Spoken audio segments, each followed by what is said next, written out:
కోడికత్తి కేసులో సీను కుటుంబానికి సైనిక్ దళ్ అండగా నిలిచింది. సీను బెయిల్ పిటిషన్ను అత్యవసరంగా విచారించాలని కోరుతోంది.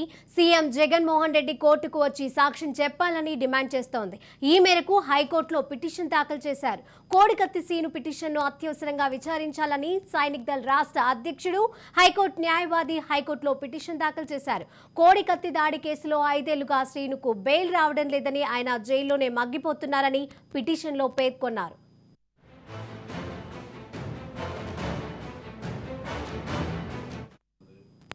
ఇక ఇదే అంశానికి సంబంధించి మరిన్ని అప్డేట్స్ మా ప్రతినిధి గాలిబ్ అందజేస్తారు. గాలిబ్, ఎన్నికలు సమీపిస్తున్న వేళ కోడికత్తి కేసు జగన్ ప్రభుత్వానికి జటిలమయ్యే అవకాశాలు ఎక్కువగా కనబడుతున్నాయి. ఇటీవల కాలంలో కోడికత్తి సీని కేసులో ఉన్న నిందితుడు సీనుతో పాటు అతని కుటుంబ సభ్యులు కూడా ఆమర నిరాహార దీక్ష, ఆ తర్వాత పోలీసులు భగ్నం చేసిన పరిస్థితి ఉంది. ఈ నేపథ్యంలోని సైనిక్ దళ్ కోడికత్తి కేసులోని నిందితుడిగా ఉన్న సీను కుటుంబానికి అండగా నిలిచింది.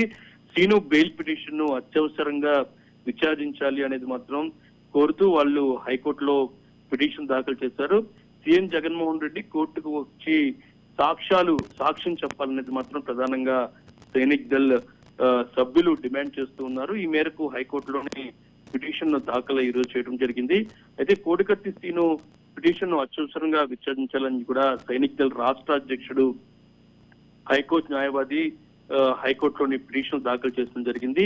అయితే కోడికత్తి దాడి కేసులోని 5 ఏళ్లుగా సీను ప్రస్తుతం బెయిల్ రావడం లేదని మాత్రం, ప్రధానంగా జైల్లో మగ్గిపోతున్నారు అనే అంశాలను కూడా పిటిషన్లో పేర్కొన్న నేపథ్యంలో ఈ అంశానికి సంబంధించి కోర్టు ఎలా స్పందిస్తుందనేది మాత్రం చూడాల్సి ఉంది. సైనిక్ దళ్ మాత్రం ఈ కేసుకు సంబంధించి గత 5 ఏళ్లుగా జైల్లో మగ్గిపోతున్న సీనుని బెయిల్ ద్వారా అరెస్ట్ చేయాలి, దాంతో పాటు సీఎం జగన్మోహన్ రెడ్డి కోర్టుకు వచ్చి సాక్ష్యం చెప్పాలి అనేది మాత్రం పలు డిమాండ్లను వాళ్ళు మాత్రం వ్యక్తం చేస్తారు. ప్రధానంగా ఈ కేసుకు సంబంధించి అత్యవసరంగా విచారించి బెయిల్ మంజూరు చేయాలి అనే పిటిషన్ ను హైకోర్టులోని సైనిక్ దళ్ అధ్యక్షుడు అత్యవసరంగా హైకోర్టులో పిటిషన్ దాఖలు చేయడం జరిగింది.